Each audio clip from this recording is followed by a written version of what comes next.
Астар урматтуу менин каналымдын көрүүчүлөрүм, сиздерди каналда көргөнүмө абдан кубанычтамын.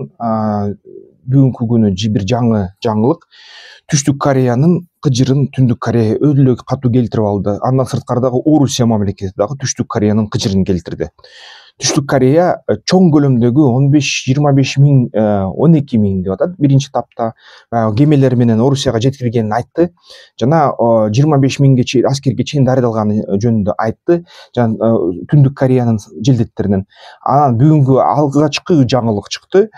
Ошол Түндүк Кореянын аскерлери мындай штурмга катышып Орусиядан ошо Курск областынан Курсктагы баягы Украина жасаган чептерге кол салды.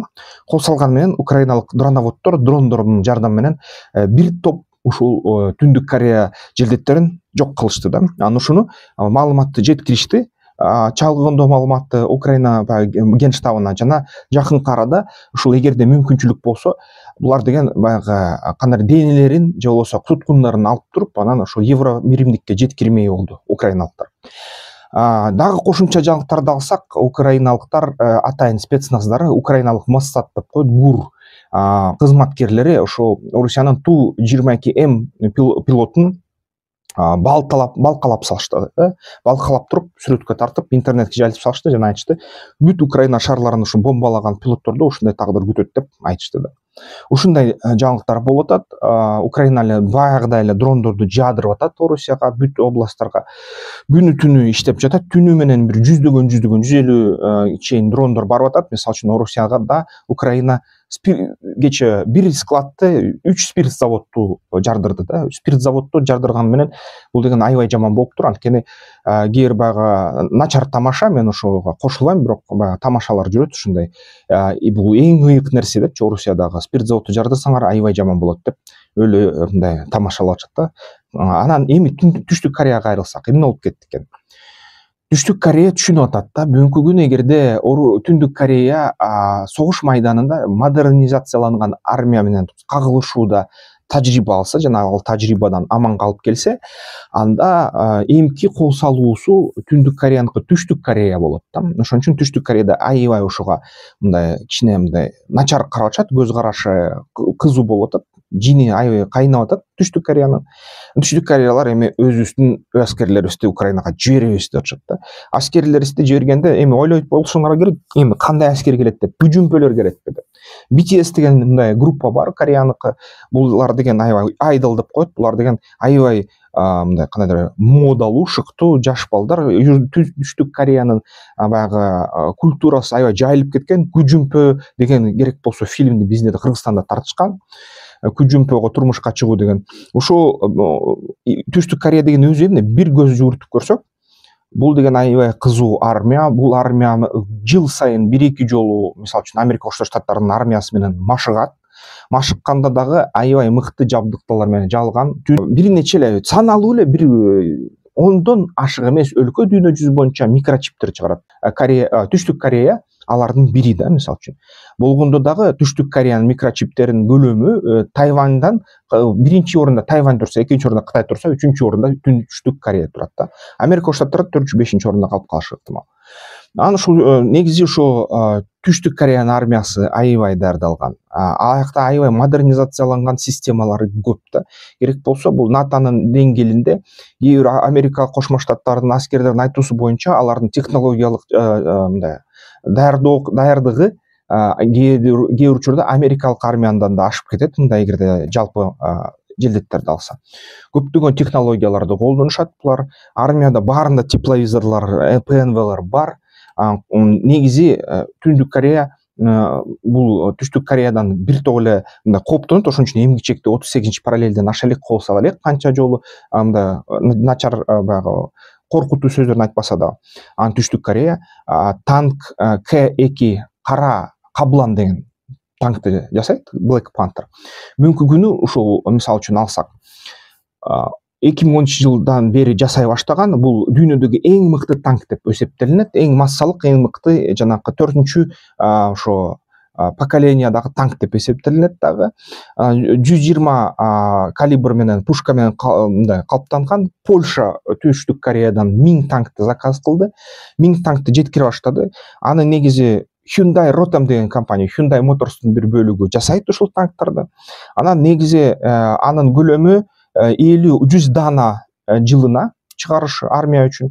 Бирок баягы Польша 1000 танкты сурангандан кийин ошол Hyundai өзүнүн баягы ички өндүрүштүк көлөмүн күчөтүп атат да. Булар деген дүйнө жүзү боюнча 500 танкты жасай алабыз деп айтып атат. 500 танкка чейин жылына өндүрө алат. Анын сырткары булар деген 4++ поколениядагы истребительдерди чыгарат. Бул деген Борамая деген, Борамая деп KF-21 деген аябай мыкты истребитель. Бул деген баягы F-22ге жакын, F-35ке жакын калган истребитель. Анан албетте баягы Орусиянын Су-57ден дагы характеристикалары бир топ ашат да. Анан истребительдин чыгаруу өндүрүштүк көлөмү 20-25 дана жылына чыгара алат. Кореяга армиясына 120 истребительди жылына чыгарышууну пландаштырууда жана негизи алардын колунан келет да. Анан негизи дагы КСС-3 класстагы суу астындагы кайыктарды чыгарат. 2018 жылы сууга түшкөн биринчи ушундай кайыгы. Hyundai Heavy Industries деген компания жана Deo Shipbuilding деген эки компаниясы жана Marine Engineering деген компаниясы ошол чыгарышат. Анан бир жылына 1-2 ушундай суу астында калкуучу кайыкты чыгара алышат да, өндүрүштүк күчү. Анан дагы булар деген Хаймарстын кээ бир учурда Хаймарстан да мындай кичине артык болгон K239 деген РСЗО GMRLS деп аталат англисчесине системаларды чыгарат да. Булар деген массалык түрдө баягы жөнөкөй Катюша эмес, элестеткиле, эгерде Катюша атса, бирок Катюша атканда булар баягы площадь менен эле жомол менен мээлеп атат да. Мисалы үчүн Орусиянын Катюшасы же болсо баягы Ураган тостору. Бул болсо градтары да, мисалы үчүн. Бул болсо Чунмо, бул Хаймарс сыяктуу да. Бунун ар бир ракетасы өзүнчө башкарылат. Ар бир ракетасы мисалы үчүн эң аз дегенде 80 километр, эң көп дегенде 450 километрге чейин учат. Жана ар бир ракетасы так тандалган максатка тиет да. Спутник менен болобу же дрон менен болобу мээлесе. Чунмо ракеталары мисалы үчүн бүгүнкү Польша кайра заказ кылган. Польшага негизи бүгүнкү күнү ошо жана Бириккен Араб Эмираттары заказ кылышып туруп Кореядан алышат. Бүгүнкү күнү толук өзүнүн эски системаларын алмаштырууда. Түштүк Кореянын өндүрүштүк мисалы үчүн көлөмү 50 же 100 бирдикти чыгарууга жөндөмдүү бир жылына. Бирок негизи Hanwha Defense деген компания чыгарат. Суроо талапка жараша эгерде керек болсо 100дөн ашык да 500ге чейин жылына чыгарып бере алабыз деп. Бүгүнкү күнү билбесеңер Түштүк Корея дүйнө жүзү боюнча номер 1 курал өндүрүүчү ишкана. Дагы бүгүнкү күнү мисалы үчүн Украинанын снаряддары Америка Кошмо Штаттарынын Texas Instruments же болбосо башка компаниялар чыгаргандан тышкары, Пенсильваниялык снаряд чыгарчу компаниялардан тышкары 40% Украинанын снаряддарын жеткирип туруучу Американын акчасына Түштүк Корея камсыз кылат да. Мисалы үчүн 155 мм калибрдеги. Анан K-30 Biho деген дагы булардын баягы атайын зениттик ракеталык комплекси бар да. Алар дагы ушундай зениттик ракеталык комплекси жакшы, аябай характеристикалары аябай укмуш, 500 километрге чейин иштей алат. Алар деген бүгүнкү күнү менен ошо 90-жылдардан баштап 200 дана чыгарышкан. Hyundai WIAI деген ошо компаниясы чыгарат жана башка компаниялар дагы чыгарат. 20-30 комплексти жылына чыгара алышат. Бирок баягы айласы келсе кайра ошо 250-500 комплекске чейин чыгара алабыз дейт да жылына, эгерде суроо талап жогору болсо. Ошондой Түштүк кореялыктар эми Орусияда эмне кылмай болушту Украинада. Алар барып туруп согуш туткундарды, Түндүк Корея туткунга түшсө ошолорду суракка алууга иштерди алып барат. Чалгындоо жасашат, ошол Түндүк Корея менен согушкан, кантип согушканын ушундай чалгындоо ишин жасап турушат, өзүлөрү да согушканга даярдык көрүп турушат. Аскердик тактиканы колдоо, жаңы тактиканы үйрөтүү Украина аскерлерине. 4++ жана 5 мундагы жогорку технологияларды куралдар менен камсыз кылуу, анткени Түштүк Корея сүйлөй баштады. Биз Украинага мурун баягы 3-4 өлкө аркылуу 155 мм снаряддар жеткирчү элек, азыр болсо кандай курал сурабасын баарын жеткиребиз деп. Украинага беребиз, сатабыз же болсо мындай беребиз деп айта башташты да. Түндүк Корея Орусия тарабында согуша баштады дегендей. Консультативдик жардам, консультация беришет, жаңы модерн согушта жаңы жабдыктарды колдонуу боюнча жана дипломатиялык мамилелерди чындап эстейт да. Негизи Түндүк Корея Түштүк Корея менен салыштырсак, эгерде мынакей, бул сүрөттө көрүп атасыздар, бул америкалык желдет жанында Түндүк Кореянын ортосунда Түндүк Кореялык желдет, дагы андан ары Түштүк Кореялык желдет. Түндүк Кореяда ачкачылык болгондуктан жана коммунизм деген бул деген негизи ачарчылык жана ошол кедейчиликтин идеологиясы болгондуктан, капитализм ушундай баягы бакубатчылыктын идеологиясы болгондуктан бул деген тамак ашка дагы чагылат. Тамак ашка чалгандан кийин ушундай адамдын бою өзгөрүп калат экен. Жалпысынан алганда, орточо алганда Түндүк Корея ачкачылыкка, коммунизм чүчке идеологиясынын эсебинен аякта ачкачылык дайыма болуп турат жана элдери кедей жана элдердин ордуна мамлекет ойлонот да, эл өзү эркинсиз элдин ордуна баягы саясий лидерлер баарын чечет да. Ошон үчүн алардын бою 3-8 сантиметрге ылдыйраак болот. Негизи Түштүк Кореялыктарга караганда, Түштүк Кореялыктар ушу көрүп атасыңар 173-175 сантиметрде бою. 173 эми баягы орточо бою.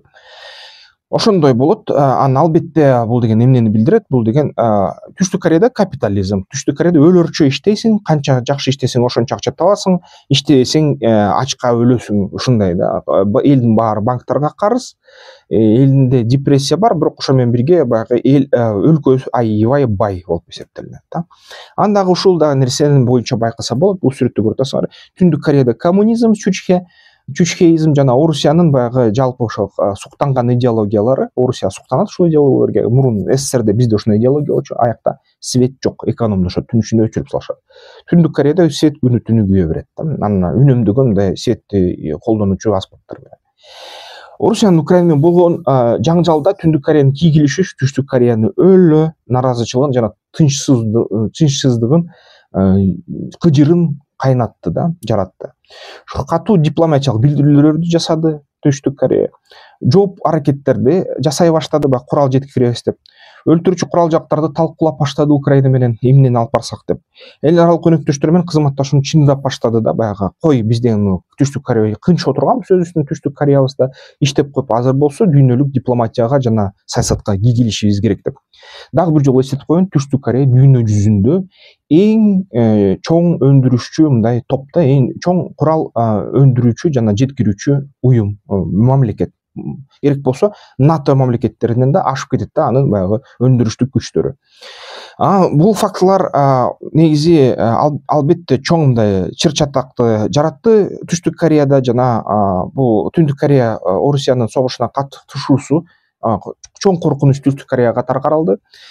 Орусия Түштүк Кореяны жинине тийбейди деп айтса болот да. Анан негизи ушул Түштүк Корея эмнеге ушундай байлыкка жетишти? Анткени бизнес пландоону өздөрү баягы бизнести жасаганды билишкен да, үйрөнүшкөн, Америка Коштон Штаттарынан үйрөнүшкөн, Жапониядан үйрөнүшкөн. Акырында Түштүк Корея аябай чоң деңгээлге жетип жатат бизнес боюнча. Бизнес пландоону үйрөнүш керек. Мен атайын ушундай видео курсту жасагам. Ушул видео курска катталгыла, бул QR менен же болбосо астында шилтеме менен киргиле, катталгыла, 2-3 күн ичинде силерге кат келет. Бизнес пландоону үйрөнүңүздөр. Анда эмесе эмки видеолордон көрүшкөнчө.